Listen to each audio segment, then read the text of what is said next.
গত বছর কয়েক ধরে এই অভিজ্ঞতায় পৃথিবীর লড়াকু মানুষকে সঞ্জীবিত করবার জন্যে বিশেষ করে কমিউনিস্ট এবং বামপন্থী মনোভাবাপন্ন যারা শ্রমিকদের যারা সংগঠিত করেন, কৃষকদের যারা সংগঠিত করেন, শোষিত বঞ্চিত নির্যাতিত অংশের মানুষকে যারা সংগঠিত করেন, তাদেরকে আরও অতিমাত্রায় সচেতন করে তুলবার জন্যে কার্যকরী কিছু উদ্যোগ নেওয়ার চেষ্টা করছেন, যার অন্যতম দৃষ্টান্ত হচ্ছে ৮০তম বার্ষিকী উদযাপন করা। আপনারা মনে করবেন না আমরা শুধু ত্রিপুরায় করছি, ঘটনা তা না। আমাদের পার্টি সারা ভারতবর্ষে আজকের দিনটি বিশেষভাবে উদযাপন করবার জন্য আবেদন জানিয়েছে। তো এর মধ্যে আজকের দিনটি হচ্ছে রবীন্দ্রনাথ ঠাকুরের ১৬৫তম জন্মবার্ষিকী। তাকে বাদ দিয়ে যত তাৎপর্যমণ্ডিত বিষয় নিয়েই আমরা সবাই মিলিত হই না কেন, আলোচনা করি না কেন, আমরা কি করে আলোচনায় ঢুকব? তাই আমি কথা শুরু করার আগে রবীন্দ্রনাথ ঠাকুরের স্মৃতির প্রতি অন্তরের অন্তঃস্থল থেকে গভীর শ্রদ্ধা নিবেদন করছি। শ্রদ্ধা নিবেদন করছি আজ থেকে ৮০ বছর আগে ফ্যাসিবাদের বিরুদ্ধে লড়াইয়ে জীবন বাজি রেখে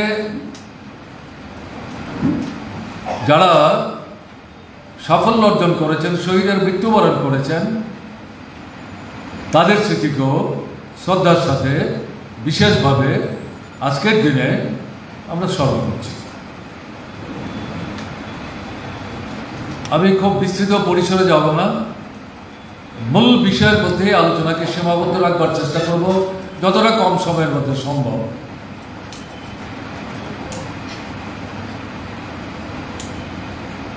দ্বিতীয় বিশ্বযুদ্ধ শুরুর পেছনে মূল কারণ সমাজতন্ত্রকে পুঁজিবাদ, সাম্রাজ্যবাদ এবং তার যে সর্বশেষ সবচেয়ে ঘৃণ্য স্তর ফ্যাসিবাদ, তারা সহ্য করতে পারছে না, মেনে নিতে পারছে না, হজম করতে পারছে না, গ্রহণ করতে পারছে না, তার অস্তিত্বকেই স্বীকার করতে চাইছে। কারণ এর অস্তিত্ব একটা বিকল্প পথের দিশা দেখাচ্ছে সারা পৃথিবীর সামনে, এবং সেই পথে যাওয়ার জন্যে মানুষের মধ্যে আন্দোলন, সংগ্রাম, লড়াই তীব্র থেকে তীব্রতর হচ্ছে, যেটা শোষকদের মানুষকে ঠকিয়ে তার ন্যায্য অধিকার থেকে বঞ্চিত করে মুনাফার পাহাড়কে পর্বতে পরিণত করবার এতদিন যাবৎ সুযোগ দিয়েছে, সেই জায়গাটার মধ্যে আঘাত আসছে। তাই সমাজতান্ত্রিক ব্যবস্থাকে কোনো মতেই টিকে থাকতে দেওয়া যায় না। এই ভাবনা নিয়েই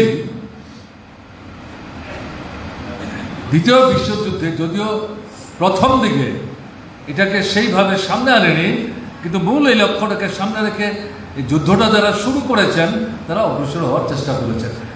আসলে তার পেছনে যে কয়েকটা কারণকে এদিক সেদিক করে উপস্থিত করছে, সেটা কি 14 থেকে 18 প্রথম যে বিশ্বযুদ্ধ হয়েছিল, এটাকেও ইতিহাসবেত্তা যারা, তারা এটাকে মহাযুদ্ধই বলেন, এবং এটা ঘটনা। তখন পৃথিবীতে সমাজতান্ত্রিক রাষ্ট্র নাই। পুঁজিবাদী সাম্রাজ্যবাদী দেশগুলো মুনাফার ভাগ বাটোয়ারা নিয়ে পৃথিবীর দেশে দেশের যে বাজার, সেই বাজারের উপর কর্তৃত্ব এবং নিয়ন্ত্রণ কার হাতে কতটা থাকবে তার উপর ভিত্তি করে নিজেদের মধ্যে যে বিরোধ, এই বিরোধের বহিঃপ্রকাশ ঘটে প্রথম বিশ্বযুদ্ধের মধ্যে দিয়ে। কিন্তু 4 বছর, 4.5 বছরের ব্যবধানে প্রথম বিশ্বযুদ্ধ একটা জায়গায় এসে দাঁড়ায়, কিন্তু পূর্ণ মীমাংসা হয়নি, সবাই সন্তুষ্ট হয়নি। এবং দেখা গেল এই বিশ্বযুদ্ধ যখন শেষ হলো এবং সমাজতান্ত্রিক ব্যবস্থার অভ্যুদয় যখন ঘটল, পৃথিবীতে যখন একটা নূতন ধারা বইতে শুরু করেছে, সেই সময় বিশেষ করে জার্মান এবং জাপান প্রথম বিশ্বযুদ্ধে তাদের যা প্রত্যাশা ছিল সেটা পুরো মাত্রায় তারা অর্জন করতে পারেননি। তার থেকে তারা আগ্রাসী দৃষ্টি নিয়ে তাদের পার্শ্ববর্তী যে রাষ্ট্রগুলো আছে, প্রথম ছোট ছোট রাষ্ট্রগুলো দিয়ে তারা শুরু করেছে।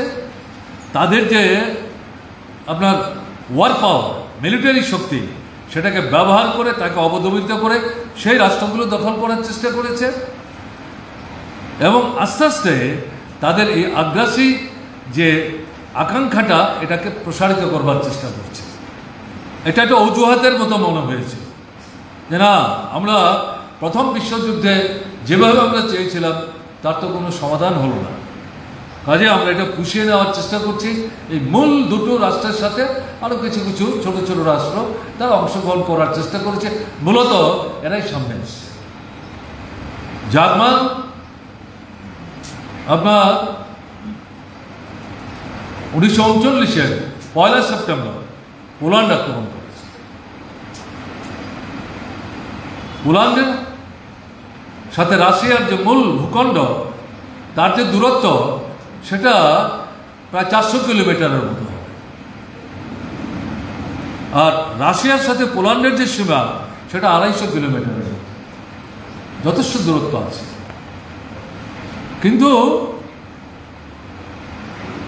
স্ট্র্যাটেজিক্যালি, অবস্থানগত দিক থেকে পোল্যান্ডকে যদি দখল করা যায় তাহলে জার্মানির পক্ষে রাশিয়াকে কেন্দ্র করে যে সোভিয়েত, যার একটা অংশ এশিয়া আরেকটা অংশ ইউরোপ, তাকে কবজা করা সহজ হবে। এই ধারণা নিয়ে তার পার্শ্ববর্তী ছোট ছোট রাজ্যগুলোকে, রাষ্ট্রগুলিকে দখল করার পর এর মধ্যে একটু বড় এবং রাশিয়ার পাশাপাশি পোল্যান্ডকে তারা আক্রমণ করবে। দুদিন পর গ্রেট ব্রিটেন এবং ফ্রান্স এর বিরুদ্ধে প্রতিবাদের সোচ্চার হলো এবং জার্মানির বিরুদ্ধে তারা যুদ্ধ ঘোষণা করল এবং এটার মধ্য দিয়েই প্রকৃত অর্থে বিশ্বযুদ্ধের ঘোষণা হয়ে গেল। এবং আপনাদের জানার জন্য বলছি, 17 সেপ্টেম্বর সোভিয়েত রাশিয়া পোল্যান্ডে জার্মান পূর্ব দিক থেকে আক্রমণ করেছিল, সোভিয়েত রাশিয়া পশ্চিম দিক থেকে আক্রমণ করে। এটা পোল্যান্ড দখল করার জন্য না, পোল্যান্ডকে জার্মান মুক্ত করবার জন্য। এটা জার্মানিরা বুঝতে পারছিল, পোল্যান্ডের মানুষও বুঝতে পারছিল। কাজেই সেদিক থেকে এই যে শুরুয়াতটা, তার থেকে রাশিয়া নিজেকে দূরে নিয়ে গেছিল, এটা মনে করার কিন্তু কোনো কারণ নেই। এই 17-এর যে ঘটনা, তার মধ্য দিয়েই রাশিয়া তার মধ্যে অন্তর্ভুক্ত হলো, যদিও দৃষ্টিভঙ্গিগত দিক থেকে তার অবস্থানটা জার্মানির সাথে ফারাক ছিল। এই দ্বিতীয় বিশ্বযুদ্ধ শুরু হলো। এখন ফ্যাসিস্টদের যে চরিত্রগত বৈশিষ্ট্য, জর্জ ডিমিট্রভ 7ম আন্তর্জাতিক কমিউনিস্ট মহাসম্মেলনে তিনি সাধারণ সম্পাদক হিসেবে, তিনি কিন্তু এর সাধারণ সম্পাদক ছিলেন, তাতে রিপোর্ট উপস্থিত করেছেন। উপস্থিত করতে গিয়ে তার আগের যে আন্তর্জাতিক কমিউনিস্ট সম্মেলন, 6ষ্ঠ সম্মেলন, সেই সম্মেলনের রিপোর্ট উত্থাপন করতে গিয়ে বলছিলেন যে সেই সম্মেলনের মধ্য দিয়েই আন্তর্জাতিক কমিউনিস্ট নেতৃত্ব পৃথিবীর দেশে দেশে, বিশেষ করে পুঁজিবাদী সাম্রাজ্যবাদী রাষ্ট্রে ফ্যাসিজমের ঘৃণ্য চেহারা মাথা তুলে দাঁড়াচ্ছে এবং তার যে ইঙ্গিতগুলো তখন উপলব্ধি করে গেছে। এবং তিনি যখন 7ম আন্তর্জাতিক সম্মেলনে বক্তব্য রাখছিলেন, তাতে গিয়ে বললেন এটা আরও সংগত হচ্ছে, আরও সংগত হচ্ছে। সেই জায়গায় তার এই রিপোর্ট উপস্থিত করতে গিয়ে তিনি বিস্তৃত ব্যাখ্যা বিশ্লেষণ করেছেন, আমি সেখানে যাচ্ছি না, এটা সবাই নেবে।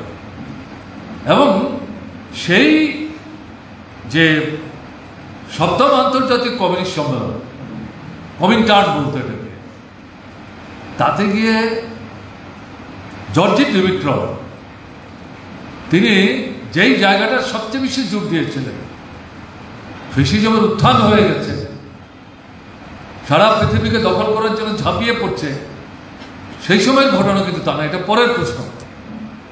36-37 সম্মেলন আর আক্রমণটা হয়েছে 39-এ, 2 বছর আগে।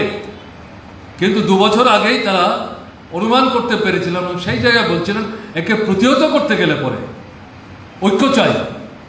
এবং যুক্তফ্রন্টের যে কৌশলগত, রাজনৈতিক কৌশলগত যে স্লোগান, জর্জি ডিমিট্রভ এই 7ম আন্তর্জাতিক কমিউনিস্ট সম্মেলনের মঞ্চ থেকে এই আহ্বানটা কিন্তু তিনি রেখেছিলেন। এবং সেই আহ্বান রাখতে গিয়ে শ্রমিকদের মধ্যে ঐক্য, কৃষকদের মধ্যে ঐক্য, যুবকদের মধ্যে ঐক্য, ছাত্রদের মধ্যে ঐক্য, মহিলাদের মধ্যে ঐক্য, এমনকি পৃথিবীর দেশে দেশে যেখানে ফ্যাসিস্ট শক্তি, সাম্রাজ্যবাদী শক্তি রাষ্ট্র ক্ষমতায় নাই, একটা লেফট অ্যাটিটিউড নিয়ে গণতান্ত্রিক স্লোগান টোগান সামনে রেখে, যদিও শ্রেণীগত দিক থেকে তারা দুর্বলতায় ভুগছিল, তারা যারা সরকার চালাচ্ছিল, তারা এবং তাদের যে দল, তাদের যে সংগঠন, ডিমিট্রভ বলছিলেন নেতৃত্বকে বিচ্ছিন্ন করে তাদের সঙ্গে যারা চলছে এদের সঙ্গে মিলতে হবে। আমরা ডাকলে যদি তারা আমাদের সঙ্গে না আসেন তাহলে তাদের ভেতরে আমাদের ঢুকতে হবে, ঢুকে আমাদের বক্তব্য উপস্থিত করে তাদের মধ্য থেকে একটা অংশকে জয় করে আমাদের সঙ্গে আনতে হবে। এই বৃহত্তর ঐক্য যদি আমরা গড়ে তুলতে না পারি, এই যুক্তফ্রন্ট যদি আমরা ডেভেলপ করতে না পারি, সামনের দিনে ফ্যাসিজমের যে বিপদটা আমাদের জন্য অপেক্ষা করছে, এটা গোটা পৃথিবীকে তারা পদানত করবে, ধ্বংস করে দেবে। কাজে একে প্রতিহত করার অন্য কিন্তু বিকল্প পথ নাই। ডিমিট্রভ এই আহ্বান রেখেছিল। 2 বছর পর এই পোল্যান্ড আক্রমণের মধ্য দিয়ে দ্বিতীয় বিশ্বযুদ্ধ শুরু হয়ে গেল এবং এতে দুটো ফ্রন্ট, একটা অ্যাক্সিস, প্রধানত জার্মান, ইটালি, জাপান, আরও 1-2টা ছোট ছোট রাষ্ট্র, এগুলো ধর্তব্যের মধ্যে না, এটাকে অ্যাক্সিস ফোর্স বলা হয়, অক্ষর শক্তি। এরাই সবচেয়ে বেশি যুদ্ধবাজ। তার অপরদিকে যেটা অ্যালাইড পাওয়ার, তাতে গ্রেট ব্রিটেন, ফ্রান্স, যারা প্রথম পোল্যান্ড আক্রমণের প্রতিবাদে 2 দিনের মাথায় জার্মানের বিরুদ্ধে যুদ্ধ ঘোষণা করলো, যার থেকে দ্বিতীয় বিশ্বযুদ্ধের শুরুয়াত হয়ে গেল, এই দুটো রাষ্ট্র, তার সাথে আপনার রাশিয়া, চীন, এরা ঐক্যবদ্ধ হল। এই 2 ফ্রন্ট, একটা অ্যাক্সিস ফোর্স আর একটা অ্যালাইড ফোর্স, এদের মধ্যে লড়াই। এবং এরকম একটা জায়গায় গিয়ে দেখা গেল 42 সালে, 39 সালে পোল্যান্ড আক্রমণ করলো, লড়াই চলছে। এবং আরও ইউরোপের ছোটোখাটো কিছু কিছু জায়গায় যুদ্ধ চলছে, লড়াই চলছে, এবং গ্রেট ব্রিটেন অংশগ্রহণ করছে, ফ্রান্সও অংশগ্রহণ করছে। যদিও ইউএসএ তারা তেমন একটা কার্যকরী ভূমিকা নিচ্ছে না, চীন সমর্থন করছে কিন্তু কার্যকরী সক্রিয় ভূমিকা নিচ্ছে না, নৈতিক একটা অবস্থান নিচ্ছে। আর অপরদিকে জার্মান, ইটালি এবং জাপান তারা তো সক্রিয়। এরকম পরিস্থিতিতে গিয়ে দেখা গেল সোভিয়েত রাশিয়া স্টালিনের নেতৃত্বে গোটা ঘটনার প্রতি নজরদারি রেখে কিন্তু রাশিয়াকে সংহত করার চেষ্টা করছিল, কারণ স্টালিনের কাছে এটা পরিষ্কার ছিল আলটিমেটলি টার্গেট হচ্ছে রাশিয়া, সমাজতন্ত্র, পুঁজিবাদ, সাম্রাজ্যবাদ, এরা কোনো মতেই শ্রেণীহীন শোষণমুক্ত সমাজ, তার যে দৃষ্টান্ত সমাজতান্ত্রিক ব্যবস্থার পত্তনের মধ্য দিয়ে সোভিয়েত রাশিয়া সারা পৃথিবীর সামনে উপস্থিত করেছে, একে তারা সহ্য করতে পারছে না। আলটিমেটলি একে ধ্বংস না করতে পারলে পর তাদের অস্তিত্ব এবং ভবিষ্যৎ অনিশ্চিত, তাই একে তারা আক্রমণ করবে। তাই হই হুল্লোড়ি না করে ভেতর থেকে আমাদের নিজেদের প্রস্তুতি নেওয়া দরকার। তিনি সেটা নিচ্ছিলেন। এরকম জায়গায় তিনি যখন নিজেকে সামগ্রিক যুদ্ধ থেকে খানিকটা পোল্যান্ডের বাইরে গিয়ে অন্য জায়গায় ভূমিকা নিচ্ছিলেন, দূরে রাখছিলেন, এটা কৌশলগত অবস্থান। যখন এই আক্রমণটা হয়ে গেল, এবং আক্রমণ মানে কি 3 দিক থেকে রাশিয়াকে আক্রমণ করলো জার্মান, এবং সম্ভবত কোনো যুদ্ধে জার্মান এর আগে এত তার সৈন্য শক্তির সমাবেশ ঘটিয়ে ঝাঁপিয়ে পড়েনি, 3 দিক থেকে মানে কয়েক লক্ষ সৈন্য নিয়ে সেখানে ঝাঁপিয়ে পড়েছে। এবং এতে প্রথম দিকে সোভিয়েত ইউনিয়ন একটু হতচকিত হয়ে যায়, এত বিরাট শক্তির সমাবেশ ঘটিয়ে মানে আক্রমণ করতে পারে, কিন্তু এই সময় আক্রমণ করে দেবে তার জন্য তাদের সেই ধরনের ভাবনা চিন্তা বা প্রস্তুতি ছিল না। তাতে প্রথম তো খানিকটা তারা একটু বিস্মিত হয়, থতমত খেয়ে যায়, কিন্তু মাথা নত করে রুখে দাঁড়াবার চেষ্টা করেছেন এবং প্রত্যাঘাতের জন্য নিজেদেরকে সেইভাবে প্রস্তুতি নিতে শুরু করেছেন। এবং আপনাদের জানার জন্য যা বলছি, সেই সময়ে কৃষির উপর তারা ভীষণ গুরুত্ব দিয়েছিল, কৃষির উন্নতির জন্য যন্ত্রপাতি তৈরি করছিলেন। বড় বড় শিল্প, কল কারখানা এগুলির জন্য ততটা মাথা ব্যথা না, কৃষির উন্নতি চাই, খাদ্য সমস্যার সমাধান চাই, তার উৎপাদন বাড়াতে হবে। এই সমস্ত কারখানাগুলো এই কৃষি উৎপাদন সামগ্রী, আধুনিক সামগ্রী তৈরি করবার জন্য যখন এগুলি তারা গড়ে তুলছিলেন, সিদ্ধান্ত নিয়ে বললেন এগুলিতে এখন যুদ্ধের সামগ্রী তৈরি করতে হবে। এখন কৃষি উৎপাদনের সামগ্রী তৈরির জন্য সময় দিলে চলবে না, যুদ্ধ করবার জন্য যে সমস্ত অস্ত্রপাতি লাগে, তার জন্য যে সামগ্রী লাগে, এই কারখানায় এই সামগ্রীই আমাদের এখন তৈরি করতে হবে। এরকম জায়গায় তাকে যেতে হবে। এবং জার্মান, যেটাকে স্টালিনগ্রাড বলা হচ্ছে, এটা স্টালিনের মৃত্যুর পর, কিন্তু এটা হচ্ছে আসলে যে জায়গাটা, সেটা সোভিয়েত রাশিয়ার একটা খুব স্ট্র্যাটেজিক জায়গা, যেই জায়গাকে স্টালিনগ্রাড করা হয়েছে। লোক সংখ্যা বেশি, আয়তন বড়, তার মাটির তলায়, মাটির উপর একটা বিরাট সম্পদ, সব দিক থেকে, প্রশাসনিক দিক থেকেও এটা সোভিয়েত রাশিয়ার একটা গুরুত্বপূর্ণ স্থান দখল করেছিল। এরকম জায়গায় সেখানে সোভিয়েত রাশিয়া তারা নীতিগত, পলিসিগত সিদ্ধান্ত নিয়েছেন, আর তাকে এটাকে ক্রস করতে আমরা দেব না। সেখান থেকে ওই পুরামাটি যুদ্ধ, যেটা পরবর্তী সময় সারা পৃথিবীতে প্রচার হয়েছিল, সেই যুদ্ধ সোভিয়েত রাশিয়া শুরু করে। সেটা কি? জার্মানের সৈন্যদের ভিতরে ঢুকতে দাও, কিন্তু মাথা গুঁজবার জন্য কোনো জায়গা না পায়। যাবে তুমি পেছনে, সব ঘর বাড়ি পুড়িয়ে দেবে, শ্মশান করে ছাই করে দেবে, মাঠে ফসল থাকবে না, দোকানের খাবার থাকবে না, যাতে অনাহার, অর্ধাহার, এরকম একটা পরিস্থিতির মুখোমুখি তাদের হতে হয়। কতদূর তারা যাবে, আর কত খাবার নিয়ে তারা যুদ্ধে অগ্রসর হতে পারে, একদিন, 2 দিন, 3 দিন হতে পারে। এই যে নীতিটা, এটাকে তখন বলা হতো পোড়ামাটি নীতি। এই নীতি নিয়ে তারা আস্তে আস্তে একটার পর একটা এলাকায় তাদেরকে ঢুকাচ্ছে। আর সোভিয়েত রাশিয়ার যে লাল ফৌজ, তারা পেছন দিকে যাচ্ছে, ভেতরের দিকে যাচ্ছে।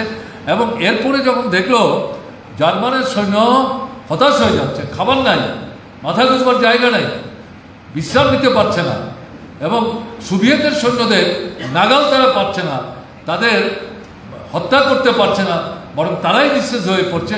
এরকম পরিস্থিতিতে সোভিয়েত তাদের যে লাল ফৌজ, এদেরকে 3 দিক থেকে ঘেরাও করছে, একটা জায়গায় খোলা রাখছে, আক্রমণ করছে, তাতে তারা মারা পড়ছে। এই যে কৌশল, এই কৌশল নিয়ে শেষ পর্যন্ত দেখা গেল জার্মান সেনাবাহিনীকে তারা পরাস্ত করতে সক্ষম হলেন। এই যে লড়াইটা, এই লড়াইয়ের মধ্যে এই যে মানুষ মারা গেল, জার্মানেরও 60 লক্ষের উপর মানুষ কিন্তু মারা গিয়েছে এরা যুদ্ধ করতে গিয়ে, আক্রমণ করতে গিয়ে। আর প্রতিরোধ করতে গিয়ে যারা অংশগ্রহণ করেছিলেন, যে আপনার অ্যালাইড ফোর্স বলছিলাম, প্রত্যেক রাষ্ট্রে কম বেশি তাদের লোক মারা গেছে, কিন্তু সবচেয়ে বেশি লোক মারা গেছে, ক্ষয় হয়েছে সোভিয়েত রাশিয়া, 2.5 কোটির উপর মানুষ। এবং তার মধ্যে বড় অংশ হচ্ছে সৈন্য, লাল ফৌজ।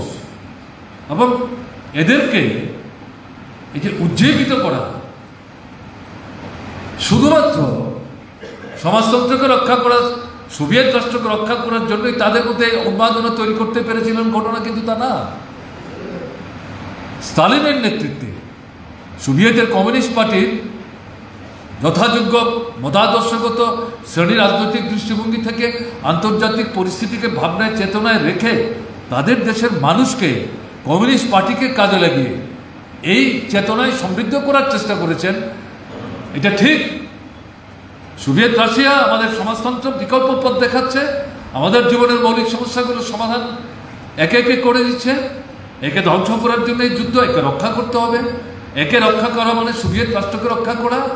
কিন্তু আমরা যদি মনে করি আমাদের লড়াইটা শুধু সোভিয়েতের জন্য, শুধু আমাদের সমাজতন্ত্রের জন্য, তো আমরা ভুল করব। কারণ যদি জার্মান ফ্যাসিবাদী শক্তি এই আক্রমণে যদি সাফল্য অর্জন করতে পারে, শুধু আমাদের পরাভূত করে না, গোটা পৃথিবীকে তারা পায়ের তলায় নিয়ে যাবে। মানুষকে তারা মানুষ বলেই গণ্য করবে না। এদের আপনার মানুষকে মানে ঘর বন্দি করে রাখা, এরকম 80 লক্ষ 90 লক্ষ মানুষকে তারা বন্দি করে রেখেছিল, জাত ধর্ম বর্ণ সম্প্রদায় নির্বিশেষে। অবর্ণনীয় অত্যাচার, মানে ফ্যাসিবাদের ঘৃণ্য চেহারা তার মধ্য দিয়ে তখন প্রতিবাদ হচ্ছিল, তার কিছু কিছু খবর পাচ্ছিল, এগুলোকেও সামনে আনছিলেন, এনে বলছিলেন এরকম পরিস্থিতিতে আমাদের লড়াইটা শুধু সোভিয়েত দেশের লড়াই না, গোটা পৃথিবীকে এই সাম্রাজ্যবাদ এবং ফ্যাসিবাদী শক্তির হাত থেকে রক্ষা করা, মানবতাকে রক্ষা করা। এটা যদি আমরা করতে না পারি তাহলে কিসের কমিউনিস্ট আমরা? এবং এই যে আবেদন, এই যে বক্তব্য, এই যে বিশ্লেষণ, এটা সোভিয়েত দেশের জনগণকে দারুণভাবে উজ্জীবিত করেছিল। এবং এটাই তারা বিরোধী অবস্থান নিয়ে এই যুদ্ধে মানে লড়াইয়ে সামিল হয়েছেন, জীবন দিয়েছেন, শহীদের মৃত্যুবরণ করেছেন। একটা অসাধারণ ঘটনা। কাজেই এই যুদ্ধে শেষ পর্যন্ত যেটা দেখা গেল, প্রকৃত অর্থে 1945-এর আপনার 2রা মেতে সাম্রাজ্যবাদী শক্তি পরাজয় স্বীকার করে নিয়েছে। যুদ্ধ সেই জায়গা থেকে থামতে শুরু করেছে এবং এরকম একটা জায়গায় বিশেষ করে সোভিয়েতের লাল ফৌজ 5ই মে থেকে জার্মানের যে সমস্ত সৈন্যরা তারপরেও ছিল তাদেরকে তাড়াতে শুরু করলো সোভিয়েতের মাটি থেকে বের করবার জন্য। এবং তাদেরকে তাড়াতে গিয়ে জার্মানকে, রাইখস্ট্যাগকে লক্ষ্যের মধ্যে রেখে সোভিয়েত লাল ফোর্স যে রাস্তা দিয়ে যাচ্ছিল ইউরোপ মহাদেশে, তার ডাইনে বায়ে যে রাষ্ট্রগুলো সাম্রাজ্যবাদী শক্তি দখল করেছিল, একটার পর একটাকে তারা মুক্ত করছিল, তাদের স্বাধীনতা তারা ফিরিয়ে দিচ্ছিল। এই করতে করতে তারা গিয়ে 9 তারিখ সেখানে উপস্থিত হয়েছেন। 8 তারিখ মধ্যরাত্রির পর, 12টার পর তো 9 তারিখ শুরু হয়ে যায়। সেই 9 তারিখ প্রভাতে 3 জন লাল ফৌজ হাতে লাল ঝান্ডা, কাস্তে হাতুড়ি নিয়ে সেই রাইখস্ট্যাগ, যেটাকে ফ্যাসিস্ট হিটলার মানে তৃতীয় রাইখস্ট্যাগ বলে চিহ্নিত করে, তাকে সামনে রেখে একটা উন্মাদনা তৈরি করে পৃথিবী দখল করার দিকে অগ্রসর হচ্ছিল, সেখানে তাদের পতাকা নামিয়ে এই লাল ফৌজ লাল পতাকা সেখানে তুলে দিয়েছে। পরবর্তী সময়ে সোভিয়েত লাল ফৌজের সহযোগিতায় ইউরোপ মহাদেশে বেশ কয়েকটি রাষ্ট্রে সমাজতান্ত্রিক ব্যবস্থার অভ্যুদয় হয়। সামগ্রিকভাবে এই দ্বিতীয় বিশ্বযুদ্ধে সাম্রাজ্যবাদের এবং ফ্যাসিবাদী শক্তির পরাজয় এবং সোভিয়েতের নেতৃত্বে সমাজতান্ত্রিক যে শক্তি, সে যে তার উৎকর্ষতার প্রমাণ, মানবিক মূল্যবোধের প্রমাণ এবং আন্তর্জাতিক যে দায়বদ্ধতা, এটা যে দৃষ্টান্ত স্থাপন করলেন এই জীবনদানের মধ্য দিয়ে, প্রাণদানের মধ্য দিয়ে, এটা গোটা পৃথিবীর রাজনৈতিক পরিস্থিতি পরিমণ্ডলের মধ্যে এটা মৌলিক গুণগত পরিবর্তন নিয়ে আসে। জনশক্তির ভারসাম্য ঝুঁকে পড়তে থাকে বামপন্থার দিকে, সমাজতান্ত্রিক ভাবনা চিন্তার দিকে, সমাজতান্ত্রিক শিবিরের দিকে। সাম্রাজ্যবাদী শক্তি, পুঁজিবাদী শক্তি, ফ্যাসিবাদকে যারা তখনও মানে চেপেও সমর্থন করেন, তারা জনগণ থেকে বিচ্ছিন্নতা আরোপ করেন। পৃথিবীর দেশে দেশে শ্রমিক আন্দোলন, সামাজিক অংশের মানুষের আন্দোলন তীব্র এবং ব্যাপকতা হতে শুরু করে। দ্বিতীয় বিশ্বযুদ্ধের জয়, সমাজতান্ত্রিক সোভিয়েতের অবস্থিতি এবং কোনো কোনো রাষ্ট্রে নূতন করে সমাজতান্ত্রিক ব্যবস্থার অভ্যুদয়, এটা নতুন একটা পরিমণ্ডল তৈরি করে। বিভিন্ন দেশের স্বাধীনতার সংগ্রাম, আমাদের ভারতবর্ষেও সেই সময় আমাদের পরাধীনতার মুক্তির জন্য, স্বাধীনতার জন্য যে সংগ্রাম, সেই সংগ্রামে আমাদের দেশও কিন্তু সাফল্য অর্জন করে। এখানে রতন উল্লেখ করার চেষ্টা করছিলেন, কিন্তু কেন গেলেন না, হয়তো সময় বাঁচাবার জন্যে। আমার মনে হয় এটা উল্লেখ করা ভালো। দ্বিতীয় বিশ্বযুদ্ধ যখন বাঁধল, সোভিয়েতদের যখন আক্রমণ করলো, সেই যুদ্ধের চেহারা পাল্টে গেল। জনযুদ্ধ বলে স্লোগান উঠল। এ শুধু সোভিয়েতকে রক্ষা করে না, পৃথিবীর মানব সভ্যতাকে রক্ষা করার লড়াই, ফেসিবাদকে পরাস্ত করতে হবে। এবং এই স্লোগান যারা দিলেন তাদের মধ্যে গ্রেট ব্রিটেন আছে, ফ্রান্স আছে, চীন আছে, রাশিয়া আছে। এরকম জায়গায় ভারতবর্ষে ব্রিটিশ ভারত ছাড়ো এই স্লোগান সামনে এনে কংগ্রেস গান্ধীজির নেতৃত্বে মানে ভারত ছাড়ো আন্দোলনের স্লোগান দিলেন। কমিউনিস্টরা তাদের নেতৃত্বে বামপন্থী যারা আন্তর্জাতিক যে পরিস্থিতিতে বিশ্বযুদ্ধ চলছে সেই জায়গায় গ্রেট ব্রিটেন সাম্রাজ্যবাদী শক্তি, ফেসিবাদী শক্তিকে পরাস্ত করার জন্য সমাজতান্ত্রিক সুবিধার সাথে হাত মিলিয়ে যে ভূমিকা নিচ্ছে, যুদ্ধে তেমনভাবে শক্তি নিয়ে নিজেদের সমাগম না করলেও নৈতিক যে অবস্থান, কিছু কিছু জায়গায় যে ভূমিকা নিচ্ছেন, সেই ক্ষেত্রে যদি আমরা আমাদের দেশের ভেতরে কমিউনিস্টরা এই শক্তির বিরুদ্ধে আমরা লড়াই করার চেষ্টা করি, তাহলে আন্তর্জাতিক ক্ষেত্রে সাম্রাজ্যবাদ ফেসিবাদের বিরুদ্ধে সমাজতান্ত্রিক ব্যবস্থাকে সামনে রেখে কমিউনিস্টরা যে স্লোগানটা দিয়ে তাদেরকে পরাস্ত করার স্লোগান দিল, আমরা তো তার পরিপন্থী ভূমিকা নিচ্ছি। এই জায়গাটাই মাথায় রেখে কমিউনিস্টরা কিন্তু এখানে ব্রিটিশ ভারত ছাড়ো এই স্লোগানটাতে সরাসরি কিন্তু সেখানে অংশগ্রহণ করেননি, বুঝাবার চেষ্টা করেছেন, কিন্তু ভারতবর্ষের মানুষ বা কংগ্রেসের বৃহত্তম অংশকে সেদিন বোঝানো যায়নি। পরবর্তী সময় নিশ্চয়ই এই বিষয়ে কমিউনিস্টরা যখন ব্যাখ্যা বিশ্লেষণ করে বোঝাবার চেষ্টা করলেন, আন্তর্জাতিক পরিস্থিতির মধ্যে যখন পরিবর্তন আসলো, কমিউনিস্টদের সেই সময় নেওয়া যে অবস্থান, এটা যে ভুল ছিল না, ত্রুটিপূর্ণ ছিল না, তাদেরকে বুঝবার ক্ষেত্রে দুর্বলতা ছিল, এটাও কিন্তু বেশিরভাগ অংশের ভারতবর্ষের মধ্যে উপলব্ধিতে আসে। আমি কথাটা এখানে উল্লেখ করলাম। রতন বলবেন আমার মনে হয়েছিল, কিন্তু গিয়ে সে নিজেকে গুটিয়ে নিল হয়তো সময় বাঁচাবার জন্য। আমি কথাটা এখানে যোগ করলাম। এখনও যদি কারোর মধ্যে কোনো বিভ্রান্তি থাকে, এর থেকে নিজেদেরকে পরিষ্কার করে নিতে হবে। তাহলে এই বিশ্বযুদ্ধের জয়ের মধ্য দিয়ে পৃথিবীর বিভিন্ন দেশে দেশে স্বাধীনতার সংগ্রামগুলি সাফল্য অর্জন করে, আমাদের দেশেও কিন্তু স্বাধীনতার সংগ্রাম সাফল্য অর্জন করে, আমরা স্বাধীনতা অর্জন করি। তো এই পরিস্থিতির মধ্যে সারা আন্তর্জাতিক অবস্থার মধ্যে একটা মৌলিক গুণগত পরিবর্তন কিন্তু ঘটতে থাকে। কিন্তু সাম্রাজ্যবাদী শক্তি তাদের সমাজতান্ত্রিক যে ব্যবস্থা, শ্রেণীহীন শোষণমুক্ত যে ব্যবস্থা, তার যে প্রসার ঘটছে, এটাকে প্রতিহত করার জন্য তাদের যে প্রচেষ্টা, তাদের যে চক্রান্ত, তাদের যে ষড়যন্ত্র, এটা কিন্তু অব্যাহত গতিতেই তারা চালিয়ে দেওয়ার চেষ্টা করেছে। প্রথম তারা চেষ্টা করেছে ভিতর থেকে সোভিয়েতকে বিপর্যস্ত করতে, যখন এটা পারল না তখনই দ্বিতীয় বিশ্বযুদ্ধ বাদিয়ে সোভিয়েতকে ধ্বংস করার চেষ্টা করলো। এটাতেও যখন ব্যর্থ হলো, নিজেরাই বিপন্ন হলো, বিচ্ছিন্ন হয়ে গেল। তারপরে আবার যখন নিজেরা মাথা তুলে দাঁড়াতে চেষ্টা করলো, তারপরে গিয়ে আবার নতুন কায়দায় তারা কিন্তু সেখানে এই সমাজতান্ত্রিক ব্যবস্থার বিরুদ্ধে আক্রমণকে সংগঠিত করার চেষ্টা করলো। এবং দ্বিতীয় বিশ্বযুদ্ধের জয়ের মধ্য দিয়েই তো চীন জিতল, সমাজতন্ত্র হল, ভিয়েতনাম জিতল, সমাজতন্ত্র হল, কিউবা জিতল, উত্তর কোরিয়া সমাজতন্ত্র হলো, ভাগ করলো, আমেরিকা কৌশল করে আপনার কোরিয়াকে ভাগ করলো, এরকম আরও একটা জায়গায় করেছে, জার্মানকেও তারা করেছে। তো এই জায়গার মধ্যে দাঁড়িয়ে এদের ষড়যন্ত্র থেমেছিল, এটা মনে করার কিন্তু কারণ নেই। কিন্তু এটা ঘটনা সোভিয়েত দেশের কমিউনিস্ট পার্টির নেতৃত্বের মধ্যে রাষ্ট্র পরিচালনার সাথে যারা যুক্ত ছিলেন, এই 74 বছর ব্যবধানে তাদের মধ্যে একটা আত্মসন্তুষ্টির মনোভাব তৈরি হয়েছিল। সাম্রাজ্যবাদী শক্তিকে দ্বিতীয় বিশ্বযুদ্ধে পরাস্ত করার মধ্য দিয়ে এটা মানে অঘোষিত অহংকার তাদের মধ্যে তৈরি হয়েছিল। একসময় সোভিয়েত রাষ্ট্রের নেতা, রাষ্ট্রনেতা, তিনি সাম্রাজ্যবাদকে তার কুটের বুতামের সঙ্গে তুলনা করে বলছেন, এটা আমাদের কুটের বুতামের মতো। এরকম একটা জায়গায় তারা সাম্রাজ্যবাদকে নিয়ে যাওয়ার চেষ্টা করেছেন। কিন্তু এরা যে ভেতর থেকে বাইরে থেকে ষড়যন্ত্র করছে, তার দিকে সেই ধরনের নজর দেওয়ার চেষ্টা করেনি। এবং পরবর্তী সময় যেটা গিয়ে দেখা গেল, সোভিয়েত দেশের বিপর্যয় ঘটল। আমি বিস্তৃত যাচ্ছি না।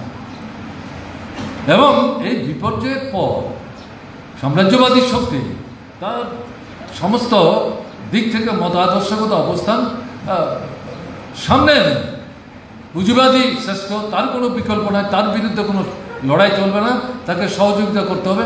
সমাজতন্ত্র এটা একটা অ্যাক্সিডেন্ট, এটা দুর্ঘটনা, এটা সাময়িক, এটা পতন হয়েছে, আর মাথা তুলে দাঁড়াতে পারবে না, এরকম একটা প্রচার তারা করবে 1991 সালে তার বিপর্যয়ের পর। এবং আমি যে পূর্ব ইউরোপের কথা বললাম, সোভিয়েত সমাজতন্ত্রের বিপর্যয়ের পর দেখা গেল পূর্ব ইউরোপের সোভিয়েত রাশিয়ার লাল ফৌজের দৌলতে যারা একটার পর একটা সমাজতান্ত্রিক রাষ্ট্র তৈরি করলো, সেগুলো একটার পর একটা ধসে পড়তে আরম্ভ করলো। পতাকা পরিবর্তন করলো, দলের নাম পরিবর্তন করলো, ভিন্ন স্লোগান দিল, ভিন্ন কর্মসূচি দিল। কিন্তু প্রকৃত কমিউনিস্ট যারা, তারা কিন্তু অবস্থান পরিবর্তন করলো না। চীন, ভিয়েতনাম, কিউবা, কোরিয়া, তারা কিন্তু সেই জায়গায় দাঁড়িয়ে সমাজতন্ত্রের পতাকা উদ্দিন রেখে সাম্রাজ্যবাদ এবং পুঁজিবাদের বিরুদ্ধে যে লড়াই, সেই লড়াই তারা লড়ে যাওয়ার চেষ্টা করছিলেন। তা এখন এরকম একটা জায়গায় দাঁড়িয়ে দেখা গেল আপনার সোভিয়েতের বিপর্যয়ের পর সব শেষ হয়ে গেছে বলে যারা স্লোগান দিলেন, এটা তো আপনার 1991 সালে হলো, এখন আমরা 2025 সাল, তাহলে এখানে তো 25 আর 8 প্রায় 33-34 বছর হয়ে গেল।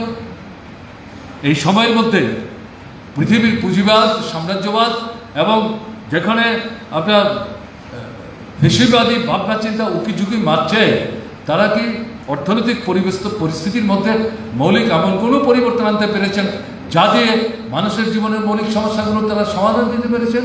মোটেই এই ঘটনা না। মার্কস যেমন বলেছেন,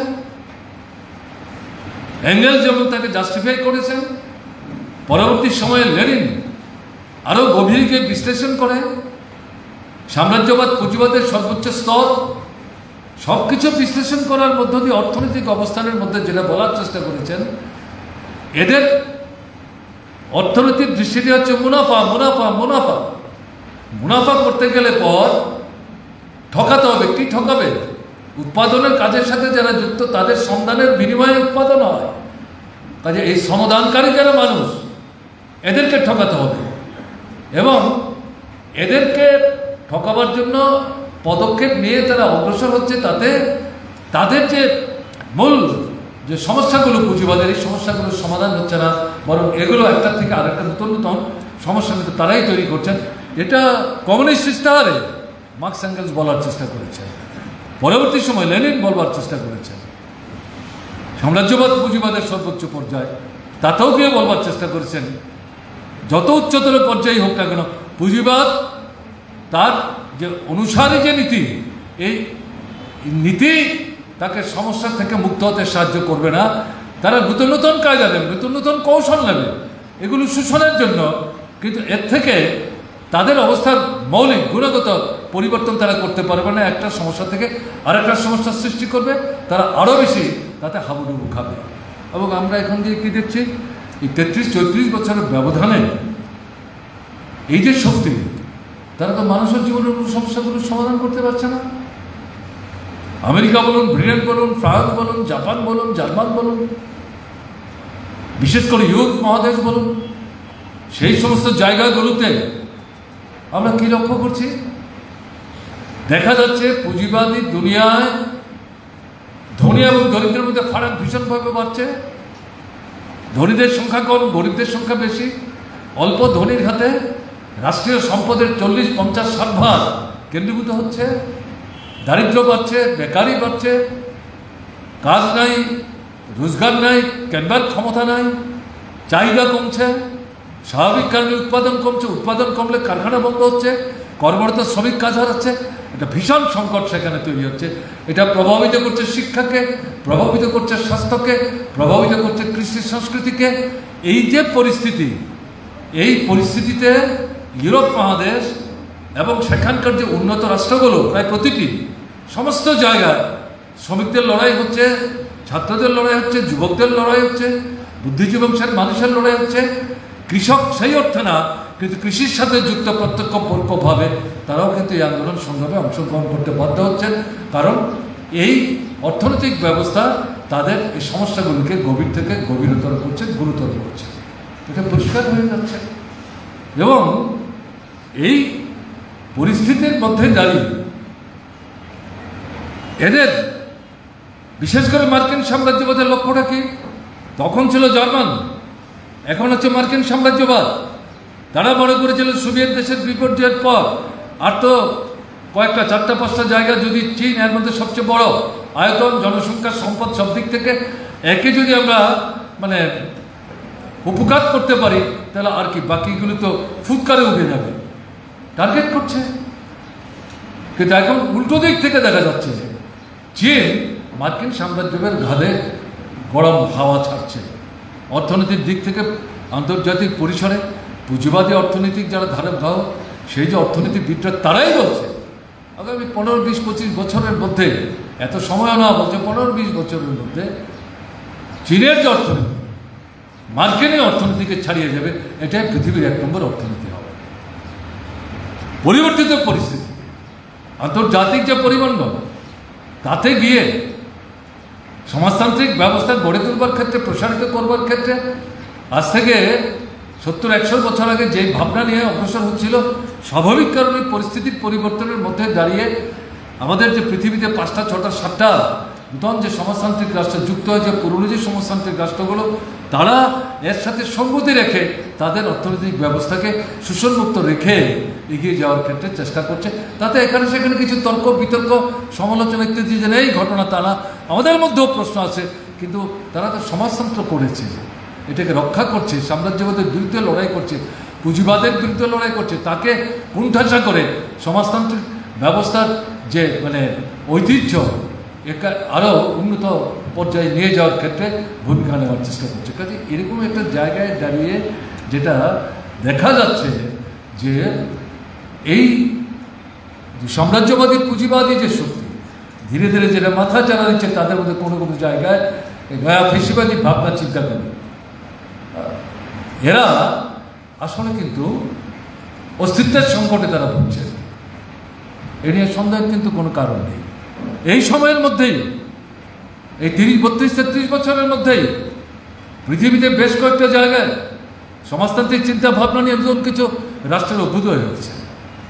সমাজতন্ত্র না, কিন্তু সমাজতান্ত্রিক ব্যবস্থার যে অর্থনৈতিক পদক্ষেপগুলো, এগুলো অনুসরণ করে তারা তাদের রাষ্ট্রে, তারা নিজেরা দাবি করছেন আমরা সমাজতন্ত্র করে ফেললাম, কিন্তু ওই নীতি আদর্শ দৃষ্টিভঙ্গিকে মাথায় রেখে তাদের দেশের অর্থনীতিকে তারা সেভাবে সাজাবার চেষ্টা করছে, মানুষের জীবনের মৌলিক সমস্যাগুলোর সমাধান করার চেষ্টা করছে। বিশেষ করে লাতিন আমেরিকার মধ্যে এই ঘটনাগুলি ঘটতে দেখা যাচ্ছে। এই পরিস্থিতির মধ্যে কিন্তু আমরা লক্ষ্য করছি পৃথিবী এগিয়ে যাওয়ার চেষ্টা করছে। এরকম জায়গায় পুঁজিবাদ, সাম্রাজ্যবাদ এবং ফেসিবাদী ভাবনা চিন্তা নিয়ে যারা মাথা তুলবার চেষ্টা করছে, তারাও কিন্তু নিষ্ক্রিয় না, তারা বসে থাকবে এটা মনে করার কারণ নেই। এরকম পরিস্থিতিতে গত 22 থেকে 24 এপ্রিল মস্কোতে বর্তমান রাশিয়ার যে কমিউনিস্ট পার্টি দুর্বল হয়েছে, সোভিয়েত দেশের বিপর্যয়ের পর একটা সময়ে পার্টি অফিসই তাদের পক্ষে খোলা সম্ভব ছিল না। শাসকরা যারা রাষ্ট্র ক্ষমতা দখল করেছিল, পার্টি অফিস থেকে লাল ঝান্ডা টেনে নামিয়ে দিয়েছিল, ছিঁড়ে ফেলেছিল। তারা আবার নতুন করে ঘুরে দাঁড়াচ্ছে, একটা বিরাট শক্তির সমাগম ঘটিয়েছে ঘটনা তারা, কিন্তু তারা মার্ক্সবাদ, লেনিনবাদকে এবং তার সাথে স্টালিনের যে চিন্তা তাকে একসাথে করে পরিবর্তিত পরিস্থিতিতে সোভিয়েত দেশে, বিশেষ করে রাশিয়াতে তারা ঘুরে দাঁড়াবার চেষ্টা করেছে। ইউএসএসআর তো 15টা টুকরা হয়ে গেছে, তারা রাশিয়াতে সেখানে কাজ করছে, বাকি জায়গাগুলোতে কমিউনিস্টদেরকে আবার সুসংহত করার চেষ্টা করছে। ইতিমধ্যে পৃথিবীতে এই কমিউনিস্ট আন্দোলনের একটা মঞ্চ তৈরি হয়েছে। সোভিয়েত রাশিয়ার এই যে কমিউনিস্ট পার্টি, তাদের আহ্বানে 22 থেকে 24 এপ্রিল মস্কোতে একটা আন্তর্জাতিক সম্মেলন সংগঠিত হয়। 91টা রাষ্ট্রের কমিউনিস্ট এবং বামপন্থী যে পার্টিগুলো এই রাষ্ট্রগুলোতে কাজ করে, তাদের 164 জন প্রতিনিধি উপস্থিত হয়েছে। আলোচনার বিষয়বস্তু কি? সাম্রাজ্যবাদ, পুঁজিবাদ, সাম্রাজ্যবাদ এবং তার সাথে যে নূতন যে মাথা চারা দেওয়ার চেষ্টা করছে এই ফেসিবাদী ভাবনা চিন্তা এবং তার যে মানে চেহারা, এগুলো নিয়ে এখানটাতে তারা এই 3 দিন যাবৎ সম্মেলন করেন। 90 জন প্রতিনিধি আলোচনায় অংশগ্রহণ করেছেন। আমি রিপোর্ট পড়ছিলাম, আমাদের পিড়িতে বেরিয়েছিল। 90 জন প্রতিনিধি আলোচনায় অংশগ্রহণ করে। তার মধ্যে আমাদের পার্টির অন্যতম পলিট ব্যুরো মেম্বার, কনিষ্ঠ পলিট ব্যুরো মেম্বার অরুণ, তিনিও আমাদের পার্টির পক্ষ থেকে ভারতবর্ষের প্রতিনিধি হিসাবে এই সম্মেলনে অংশগ্রহণ করেছিলেন। যে 90 জন আলোচনা অংশগ্রহণ করেছেন, অরুণও তার মধ্যে একজন। এবং আমাদের পার্টি, আমাদের দেশের ভেতরে RSS নিয়ন্ত্রিত বিজেপির নেতৃত্বে যে ফেসিবাদী প্রবণতাগুলো মাথাচাড়া দিয়ে উঠছে, তার নানা কর্মধারার মধ্য দিয়ে এটাকে তিনি সেখানে বিশ্লেষণ করার চেষ্টা করেছেন। এবং দেখা গেছে আমাদের দেশে এই শক্তিটা যে কায়দায় ফেসিবাদী প্রবণতার বিস্তার ঘটাবার জন্য তারা আস্তে আস্তে প্রস্তুতি নিচ্ছে। এই যে 90-91টা রাষ্ট্র থেকে প্রতিনিধিরা গেছিলেন, অনেক রাষ্ট্রেই এই প্রবণতাগুলো তারা চাক্ষুষ করছেন। তারা যে সেখানে আলোচনায় অংশগ্রহণ করছিলেন, যে 90 জন প্রতিনিধি, তাদের আলোচনার মধ্য দিয়ে এই সমস্ত বিষয়গুলো সেখানে উঠে আসছিল। সেই জায়গায় দিমিত্রভের 1937 সালে 7ম যে আন্তর্জাতিক কমিউনিস্ট আন্দোলন, তার যে উপস্থাপিত রিপোর্ট ফেসিবাদের বিপদ, এবং এই সময় সে যখন রিপোর্ট উপস্থিত করলো, প্রতিনিধিরা তাকে নানা প্রশ্ন উপস্থিত করলেন এবং তিনি তার সমস্ত উত্থাপিত প্রশ্নের জবাব দিলেন। সমস্ত জবাবের মূল কথা হচ্ছে, আমরা জাত, ধর্ম, বর্ণ, সম্প্রদায় নির্বিশেষে শ্রমিক, কৃষক, মধ্যবিত্ত, গণতান্ত্রিক যে মানুষ, ধর্ম, বর্ণ, সম্প্রদায় নির্বিশেষে আমাদের প্রত্যেক রাষ্ট্রে ঐক্যবদ্ধ হতে হবে। এবং সেই জায়গায় মূল যে জায়গাটা তিনি যোগ দেওয়ার চেষ্টা করলেন, এই সমস্ত কিছুর মধ্যে মূল নেতৃত্বের ভূমিকা নিতে হবে কমিউনিস্ট পার্টিকে। মার্ক্সবাদ, লেনিনবাদকে ভিত্তি করে যারা কমিউনিস্ট পার্টি তৈরি করছেন, প্রকৃত অর্থে বিপ্লবী পার্টি সংগঠিত করার চেষ্টা করছেন, এই পার্টির নেতৃত্বেই এই ফেসিবাদী শক্তিকে পরাস্ত করবার জন্য আমাদেরকে সেখানে অগ্রসর হতে হবে। এই আহ্বান কিন্তু তিনি ওই 37-এর যে সম্মেলন, সেখানে তিনি রেখেছিলেন। দ্বিতীয় বিশ্বযুদ্ধে পৃথিবীর দেশে দেশে সে আহ্বানকে সামনে রেখে কমিউনিস্টদের উদ্যোগে ভূমিকা নেওয়ার চেষ্টা করেছেন শ্রমিক শ্রেণীর, শ্রমজীবী অংশের মানুষ। আমাদের ভারতবর্ষে আমরা ভূমিকা নেওয়ার চেষ্টা করেছি, কিন্তু মানুষ আমাদের ভুল বুঝেছে। সবাই ভুল বুঝেছিলেন, ঘটনা তা না। একটা উল্লেখযোগ্য অংশ ভুল বুঝেছিলেন, আমরা খানিকটা বিচ্ছিন্ন হয়েছিলাম, সেখান থেকে পরে আমরা বেরিয়ে এসেছি, আমি এটা উল্লেখ করেছি। সেই অভিজ্ঞতাকে সামনে রেখে এই যে 91টা দেশের 64 জন প্রতিনিধি, তাদের মধ্যে 90 জন আলোচনা অংশগ্রহণ করলেন। এই যে নূতন বিপদ, পরিবর্তিত পরিস্থিতিতে পৃথিবীর সামনে মাথাচাড়া দিয়ে উঠছে, একে মোকাবেলা করবার জন্যে দিমিত্রভের যে যুক্তফ্রন্টের যে স্লোগান, কৌশল, তৎকালীন পরিস্থিতিতে আজকের আন্তর্জাতিক যে পরিস্থিতি, পরিমণ্ডল, তাতে মূল শত্রুর যে চালচলন, আমাদের নিজেদের রাষ্ট্রের যে পরিস্থিতি, পরিমণ্ডল, তাতে আমাদের যে শক্তি, বিভিন্ন গণতান্ত্রিক শক্তির যে অবস্থান, তার যে সাফল্য, দুর্বলতা, এগুলো মাথায় রেখে আমাদেরও কিন্তু দেশে দেশে কমিউনিস্ট পার্টির নেতৃত্বে, বা কোনো কোনো জায়গায় কমিউনিস্ট পার্টির নাম না নিয়ে তারা ওয়ার্কার্স পার্টি নাম নিয়ে কাজ করছেন, এই পার্টিগুলোর নেতৃত্বে মানুষকে ঐক্যবদ্ধ করতে হবে। শুধু ফেসিবাদের বিরুদ্ধে একটা প্রস্তাব পাস করলে চলবে না, একটা স্লোগান দিলে চলবে না। জর্জি দিমিত্রভের যে স্লোগান, দ্বিতীয় বিশ্বযুদ্ধের যখন বহিঃপ্রকাশ ঘটল, তাকে মোকাবেলা করতে গিয়ে পৃথিবীর দেশে দেশে সোভিয়েত দেশকে ভিত্তি করে যেভাবে কমিউনিস্টের নেতৃত্বে ভূমিকা নেওয়ার চেষ্টা করেছিল, যেটা পৃথিবীকে রক্ষা করেছে। যদি জার্মানকে পরাস্ত করা না যেত, ইটালিকে পরাস্ত করা না যেত, জাপানকে পরাস্ত না করা যেত, পৃথিবীকে যদি রক্ষা করা না যেত, তাহলে পৃথিবীর চেহারা কীরকম নিতে পারত, সেটা আজকে কিন্তু অনুভব করা যায়। আমরা আজকে পৃথিবী যে জায়গায় এসে দাঁড়িয়েছি, এরকম জায়গায় পৃথিবীকে তুলে আনা অসম্ভবত কঠিন হতো। কাজেই সেই অভিজ্ঞতাকে মাথায় রেখে এই যে মিটিংটা হয়ে গেল, সেই মিটিংয়ে কিন্তু আবার নতুন করে এই 91টা রাষ্ট্রের কমিউনিস্ট এবং ওয়ার্কার্স পার্টির নেতৃত্ব, যার মধ্যে আমরা অংশীদার, তাতে তারা কিন্তু শপথ গ্রহণ করবে। পরিবর্তিত পরিস্থিতিতে নতুন ধারায় পুঁজিবাদ সাম্রাজ্যবাদ এবং তার যে ঘৃণ্য চেহারা, ফেসিবাদ, অমানবিক, পাশবিক, বদবাদ, এদের নীতি নৈতিকতা বলে কিছু নাই।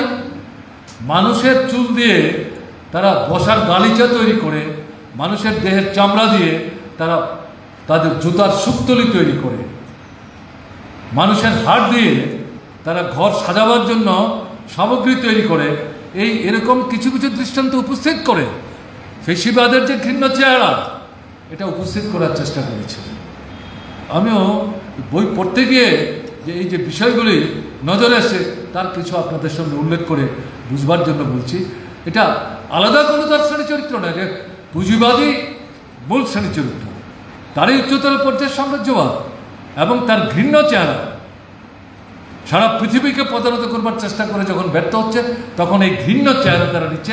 এটাকে আমরা বলছি ফেসিবাদ। কাজে এর বিরুদ্ধে রুখে দাঁড়াতে হবে, তার জন্য সে আহ্বান এসছে। আমরা এর আগে আমাদের দেশে ভারতের কমিউনিস্ট পার্টি মার্ক্সবাদীর নেতৃত্বে এই ভূমিকা নেওয়ার চেষ্টা আমরা করছি। আমাদের পার্টি কংগ্রেসের আলাপ আলোচনা, যেগুলো কংগ্রেস জিতেন তার আলোচনা তুলে আনবার চেষ্টা করেছেন, আমি সেখানে যাচ্ছি। আমাদের দেশে আমরা কি বলছি, এই যে ফেসিবাদী ব্যবস্থা গড়ে তুলবার জন্যে আরএসএসের নিয়ন্ত্রিত বিজেপি রাষ্ট্র ক্ষমতাকে কবজি করে তাদের কাজকর্ম তারা শুরু করবার চেষ্টা করছে। এটাকে যদি আমাদের প্রতিহত করতে হয়, তাহলে সেই জায়গায় দিমিত্রভের স্লোগান আমি স্মরণ করিয়ে দিতে চাইছি। আমাদের পার্টি সম্মেলনে আমাদের যে প্রস্তাব গৃহীত হয়েছে, সেখানে দিমিত্রভকে সেখানে রেফার করা হয়। পার্টি নিজেই উপলব্ধি করেছে। আমরা যখন সঠিক বিশ্লেষণ করছি, সঠিক স্লোগান দিচ্ছি, বাস্তবায়নের ক্ষেত্রে পার্টিটা কোথায়? পার্টিটাই তো সেভাবে আমরা গড়ে তুলতে পারছি না। 140 কোটি মানুষের দেশ ভারতবর্ষ, চীনের পর চীনকে ছাড়িয়ে আমরা চলে যাচ্ছি। বৃহত্তম জনসংখ্যার দেশ, আয়তনও কম না, মাটির নিচে মাটির উপর সম্পদের তো কোনো অভাব নেই, ঘাটতি নাই। এরকম একটা জায়গা শোষণ আছে, বঞ্চনা আছে, নির্যাতন আছে, নিপীড়ন আছে। যারা শোষিত, বঞ্চিত, নির্যাতিত, নিপীড়িত হচ্ছেন তারাই সংখ্যায় বেশি। এদের মধ্য থেকেই তো শ্রেষ্ঠ সন্তানদের বাছাই করে নিয়ে প্রকৃত বিপ্লবী কমিউনিস্ট পার্টি আমাদের তৈরি করতে হবে। কোথায়? সেই পার্টি তো সেই শক্তি নিয়ে আমরা তৈরি করতে পারছি না। এই জায়গাটাতেই পার্টির যে মূল বক্তব্য, ফেসিবাদ জনগণের সবচেয়ে ঘৃণ্যতম শত্রু, ঘৃণা ছড়ালে চলবে না, তাকে পরাস্ত করতে হবে। পরাস্ত করতে গেলে পর আমাদের যে যৌথ যুক্ত ফ্রন্ট গড়ে তুলবার চেষ্টা করছি, এই ফ্রন্টের নেতৃত্ব দেওয়ার জন্য, তাকে পথ দেখাবার জন্য শক্তিশালী কমিউনিস্ট পার্টি আমাদের গড়ে তুলতে হবে। এই জায়গায় পার্টি কংগ্রেসের অন্যতম প্রধান স্লোগান হচ্ছে রাজনৈতিক যে বিশ্লেষণ, তাকে বাস্তবায়নের জন্য আমরা কি বলছি, এই মুহূর্তে বিজেপি আমাদের কাছে প্রধান শত্রু। শ্রেণীগতভাবে বিজেপি এবং কংগ্রেসের মধ্যে কোনো ফারাক নাই। পার্লামেন্টের ভেতরে কংগ্রেসের সঙ্গে যদি কোনো বিষয়ে সমঝোতা হয়, একসাথে দাঁড়িয়ে আমরা বিজেপির বিরুদ্ধে কথা বলবো। আমরা বাইরে আরএসএস বিজেপির বিরুদ্ধে অর্থনৈতিক প্রশ্নে যে স্লোগানকে সামনে রেখে লড়াই করছি, তাতে যদি কংগ্রেস সমর্থন করে তার সাথে লড়াই হবে, একসাথে মিলে করব। কিন্তু কংগ্রেসের সাথে, কারণ কংগ্রেস এবং বিজেপি একই শ্রেণী দৃষ্টিভঙ্গির অনুসারী, তারা শাসক দল, শাসক পার্টি, তাদের চরিত্রের বৈশিষ্ট্য হচ্ছে সুশল। কাজে এদের সঙ্গে মার্ক্সবাদী কমিউনিস্ট পার্টির রাজনৈতিক কোনো অ্যালায়েন্স হতে পারে না। এই জায়গায় কোনো বিভ্রান্তির সুযোগ নাই, কোনো ইলিউশনের ভুলবার সুযোগ নাই। কেউ যদি বিভ্রান্তি তৈরি করার চেষ্টা করেন, তাহলে তিনি পার্টির সম্মেলনে কংগ্রেসে যে রাজনৈতিক লাইন গৃহীত হলো তার বিরুদ্ধাচরণ করেন। কেউ যদি না বুঝে করেন সেটা একদিকে, কেউ যদি বুঝে করেন এটা বলতে হবে পার্টি লাইনের বিরুদ্ধে যাচ্ছে। কাজে তাই যেটা পরিষ্কারভাবে বলতে চাই, এই রেজলিউশন ভালো করে পড়তে হবে। তার জন্য এই কথা আমি বিস্তৃতভাবে বলার চেষ্টা করব। কাজে এই জায়গায় কিন্তু মূল কথা কি, মার্ক্সবাদী কমিউনিস্ট পার্টি তার নিজের শক্তি বাড়াতে হবে, নিজের পায়ে দাঁড়াতে হবে, কোমরের শক্তি বাড়াতে হবে। এটাতে প্রথম জোর দিতে হবে। এটা করতে গেলে পর তার যে চারিত্রিক বৈশিষ্ট্যগুলো উল্লেখ করা আছে, কীভাবে এটা করবো আমি সেখানে যাচ্ছি না। সেটা পার্টির যে রেজলিউশন, পরবর্তী সময়ে সাংগঠনিক যে প্রস্তাব গৃহীত হয়েছে তার মধ্যে এগুলো বিস্তৃত আছে। এখানে যারা আছেন অধিকাংশ পার্টির সদস্য অথবা যারা সদস্য না, পার্টি অনুরাগী, পার্টির শুভাকাঙ্ক্ষী, তাদের কাছে অনুরোধ করব পার্টির যে রাজনৈতিক প্রস্তাব এবং তার যে সাংগঠনিক প্রস্তাব দুটো একটু ভালো করে কিন্তু আমাদের পড়তে হবে। শুধু বক্তৃতা শুনে গিয়ে তারপরে আমরা কেল্লা ফতে করবো তাহলে কিন্তু চলবে না। নিজেকে সেভাবে তৈরি করবার জন্য নিজেরও কিন্তু পরিশ্রম করতে হবে। তার জন্যই কথাটা আমি একটু জোর দেওয়ার চেষ্টা করছি। This is one. দ্বিতীয় হচ্ছে বামপন্থী শক্তি, তাদেরকে আমাদের সংগত করতে হবে। এরা ভিন্ন কর্মসূচি আছে, দৃষ্টিভঙ্গিগতভাবে তারা শোষণমুক্ত, শ্রেণীহীন শোষণমুক্ত সমাজ ব্যবস্থা প্রত্যয়ের পক্ষে। কিন্তু আমাদের যে অবস্থান, আমাদের যে বিশ্লেষণ, আমাদের যে মূল্যায়ন, আমাদের যে কাজের ধারা, তার সাথে তাদের ফারাক আছে বলেই তো তাদের আলাদা একটা কর্মসূচি আছে, তারা পার্টি করেছেন। কিন্তু অনেক ক্ষেত্রে তাদের সাথে আমাদের ভাবনা চিন্তা কর্মসূচিগত একটা সহমত সেখানে তুলনামূলকভাবে অন্য যে কোনো রাজনৈতিক দলের চাইতে বেশি। কাজে এই জায়গাটার মধ্যে ঐক্য এবং সংহতিটা খুব একটা যে সম্পৃক্ত ঘটনা তা না। বিশেষ করে গত বছর কয়েক যাবৎ আমরা যেটা লক্ষ্য করেছি, আপনার লাস্ট যে পার্লামেন্ট ইলেকশন তার আগে থেকে যে এই জায়গাটার মধ্যে যেন একটা ছন্ন ছাড়া ভাব, এটা চললে তো চলবে না। আমরা যদি মনে করি তারা আসলে নাই, আমরা একটা সব করব, এরকম শক্তি তো আমরা অর্জন করিনি। গোটা ভারতবর্ষকে বিবেচনা রাখতে পারে সেই শক্তি তো আমরা এখনো অর্জন করতে পারিনি, এবং সেই শক্তি অর্জন করতে সময় লাগবে। কাজেই সহযোগী শক্তি চাই। সেক্ষেত্রে পার্টি যেটা বলার চেষ্টা করছে সেটা হচ্ছে বামপন্থী বাকি যে রাজনৈতিক দল বলো, তার মধ্যে সিপিআই, আরএসপি, ফরওয়ার্ড ব্লক এবং সিপিআইএমএল সেই ধরনের ফ্রন্ট তৈরি না হলো, এদেরকে একসাথে নিয়ে সেখানে কিন্তু এখন আমরা কাজ করার চেষ্টা করছি। এই শক্তিটাই আমাদের বাড়াতে হবে, সংগত করতে হবে। তৃতীয় কি বলা হচ্ছে, বাম এবং গণতান্ত্রিক শক্তি এবং তার একটা বিকল্প কর্মসূচি। এই গণতান্ত্রিক শক্তির মধ্যে বুর্জোয়া গণতান্ত্রিক রাজনৈতিক দল, তারা বামপন্থী না। অর্থনৈতিক প্রশ্নে কোনো কোনো বিষয়ে তারা আমাদের সমর্থন করতে পারে, তারা এর মধ্যে আসবেন।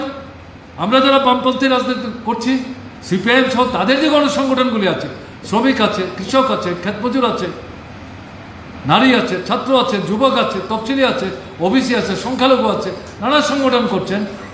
এদেরকে একসাথে করে আমরা বলছি পার্টি কংগ্রেস তাদের রেজলিউশন তাতে বলছে বাম গণতান্ত্রিক শক্তিকে সংগত করো, তার যে একটা বিকল্প কর্মসূচি। এবং এটা আমাদের এই যে পার্টি কংগ্রেসের যে রেজলিউশন রাজনৈতিক প্রস্তাব, তার মধ্যে তার কিছু ইঙ্গিত সেখানে দেওয়া হয়েছে। এটাকে সামনে রেখে বিকল্প কর্মসূচি হিসেবে উপস্থিত করে এই বাম গণতান্ত্রিক শক্তিকে বিকল্প প্রধান শক্তি হিসাবে সামনের দিকে আনার আমাদের চেষ্টা করতে হবে। এই কথা কিন্তু আমাদের এই রাজনৈতিক প্রস্তাবে বলা হয়েছে। এগুলো বাদ দিয়ে এই যে ফেসিবাদী যে প্রবণতা আস্তে আস্তে নড়াচড়া করছে, সেই জায়গায় ভারতবর্ষকে নিয়ে যাওয়ার চেষ্টা করছে আরএসএস এবং বিজেপি, এটাকে মোকাবেলা করা যাবে যদি আমরা মনে করি তাহলে আমরা ভুল করব। এবং এক্ষেত্রে যে জায়গাটা জোর দিতে বলা হয়েছে, শ্রেণী সংগ্রাম এবং গণসংগ্রামে সবচেয়ে বেশি জোর দাও, গ্রামে আন্দোলনটাতে জোর দাও, এবং নির্বাচনী জয় পরাজয়ের হিসেব নিকেশ করে সুবিধাবাদী মনোবৃত্তি নিয়ে গ্রামের শ্রেণী সংগ্রামকে কম গুরুত্ব দিয়ে একটা দুইটা আসন পাওয়ার জন্য জিতলে জিতেও যেতে পারি, তার জন্য ধনিক বণিকদের স্বার্থ রক্ষাকারী যে রাজনৈতিক দলগুলো তাদের সাথে সমঝোতা রক্ষা করতে গিয়ে শ্রেণী সংগ্রামকে গুরুত্ব না দিয়ে এই ইস্যুগুলোকে আমরা অ্যাভয়েড করছি। এই জনগণের কাছে কিন্তু আমরা বিচ্ছিন্ন হয়ে যাচ্ছি। তারা কিন্তু আমাদেরকে মিত্র বলে মনে করছেন না, বুর্জোয়াদের সাথে তারা আমাদের কোনো ফারাক দেখছেন না।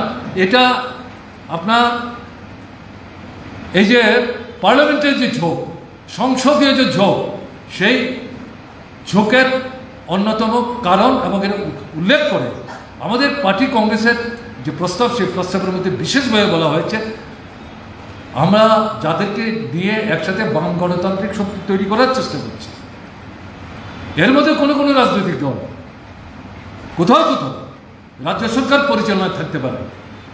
আমরা যতক্ষণ দেখব এরা মানুষের স্বার্থে, জনগণের স্বার্থে কর্মসূচি নিচ্ছেন, আমরা ততক্ষণ সমর্থন করব।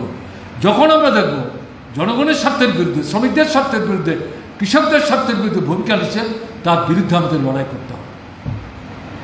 এই লড়াই যদি আমরা না লড়ি, তাহলে আমরা জনগণ থেকে বিচ্ছিন্ন হয়ে যাব। এই দুর্বলতায় ভুগছিল আমাদের তামিলনাড়ুর পার্টি। সেই জায়গায় তার দৃষ্টিতে যখন পার্টি দিল এবং কেন্দ্রীয় কমিটি পার্টি কংগ্রেসের আগে নির্দেশ দিল, সেখানে একটা বড় ধরো শিল্প কারখানায় শ্রমিকদের ছাঁটাই করেছে, তার বিরুদ্ধে ইউনিয়ন তৈরি করবার অধিকার আদায়ের জন্য তারা লড়াই করছিল। সেই লড়াই থেকে আমাদের পার্টি দূরে নিজেদের নিয়ে যাওয়ার চেষ্টা করছিল। এরকম জায়গায় পার্টির চাপে পড়ে শেষ পর্যন্ত সেখানে কেন্দ্রীয় কমিটির চাপে পড়ে সেখানকার পার্টি কার্যকরী ভূমিকা নেন। শ্রমিক আন্দোলন চেহারাটি অন্যরকম নেয় এবং আমাদের পার্টি যখন এই ভূমিকা নিল, অন্যান্য বামপন্থী রাজনৈতিক দল তারা তাদের নিজেদের আর দূরে রাখতে পারল না। একসাথে শ্রমিক আন্দোলন এবং কমিউনিস্ট বামপন্থীরা একসাথে যখন আসলো, তখন দেখা গেল তামিলনাড়ুর যে সরকার, যারা মালিকদের পক্ষ নিয়েছিলেন শ্রমিকদের বিরুদ্ধে, তারাও তাদের অবস্থান সেখানে পরিবর্তন করতে শেষ পর্যন্ত বাধ্য হন। যখন বুঝতে পারলেন আরে আমার মিত্রশক্তি তো আমাকে ছেড়ে দিয়ে চলে যাচ্ছে। কাজে এই যে জায়গাটা, এটা একটা দৃষ্টান্ত, তার জন্য আমি এখানে উল্লেখ করে একটু বিস্তৃত করে বলবার চেষ্টা করলাম। এই দৃষ্টান্তকে উপলব্ধির মধ্যে রেখে গ্রামাঞ্চলের শ্রেণী সংগ্রামকে তীব্র করতে হবে, গণ আন্দোলনকে তীব্র করতে হবে, সমঝোতার কোনো সুযোগ নাই। এটা তীক্ষ্ণ না করার মধ্য দিয়ে আপনার সেটা পুঁজিবাদী হোক, সাম্রাজ্যবাদী হোক, ফেসিবাদী হোক, দেশের ভেতরে দেশের বাইরে, এই শক্তিকে মোকাবেলা করার সংগ্রামে সাফল্য কিন্তু অর্জন করা যাবে না। কাজে এটা ভাবনায় রেখে আমাদের কিন্তু সামনের দিকে অগ্রসর হতে হবে। কাজেই আমরা যে আজকে যে আলোচনা এখানে করছি, পার্টি পলিট ব্যুরোর এটাই বক্তব্য, এটা আনুষ্ঠানিকভাবে ৮০তম ফেসিজমের পরাজয়ের বার্ষিকী পালন করে না। বর্তমান যে পরিস্থিতি পরিবর্তন, আমাদের দেশের যে পরিস্থিতি পরিবর্তন উপলব্ধির মধ্যে রেখে আমাদের দেশে আমরা যে স্লোগানটাকে সামনে রেখে অগ্রসর চেষ্টা করছি, সেটাকে বিবেচনায় রেখে আমাদের সামনে যে কাজ, পার্টি কংগ্রেসও আমরা যে কাজগুলো নির্ধারণ করেছি, সেই কাজ কিভাবে আমরা কার্যকরী করব, সেই সম্পর্কে আমাদের নিজেদের মধ্যে আলাপ আলোচনা করে আমাদের কংগ্রেসদেরকে সচেতন আমাদের করে তোলার দায়িত্ব নিতে হবে। এটা করতে না পারলে পর এটা নিছক আনুষ্ঠানিকতা পর্যবেসিত হবে। এই ভাবনা নিয়েই বিস্তৃত পরিসরে বিষয়গুলো এখানে আলোচনা হলো। আমি আর সবাই বলতে চাইছি না। আমার বিশ্বাস যে আলোচনা আমরা করলাম, এখানে অন্তত যারা উপস্থিত হয়েছেন, বুঝতে না পারবার মতো এমন কোনো বিষয়ের অবতারণা এখানে করা হয়নি। ইতিহাসের দৃষ্টান্ত উপস্থিত করা, তার প্রাসঙ্গিক বিশ্লেষণ, আজকের যে পরিস্থিতি, তাতে আন্তর্জাতিক পরিমণ্ডল, আমাদের দেশের শাসক গোষ্ঠীর যে ঘৃণ্য চেহারা, এই চেহারা বিশ্লেষণের মধ্য দিয়ে আমরা বিষয়টা উপস্থিত করার চেষ্টা করব। কাজেই আমার বিশ্বাস আপনারা এটা উপলব্ধি করার মধ্য দিয়ে সামনের দিনে আমাদের যে দায়িত্ব, সেই দায়িত্ব প্রতিপালন করার ক্ষেত্রে নিজ নিজ এলাকায় কার্যকরী ভূমিকা আপনারা গ্রহণ করবেন। এই কথা বলে আপনাদেরকে অভিনন্দন জানিয়ে আমি আমার কথা বলা শেষ করছি। ভালো থাকবেন। আমার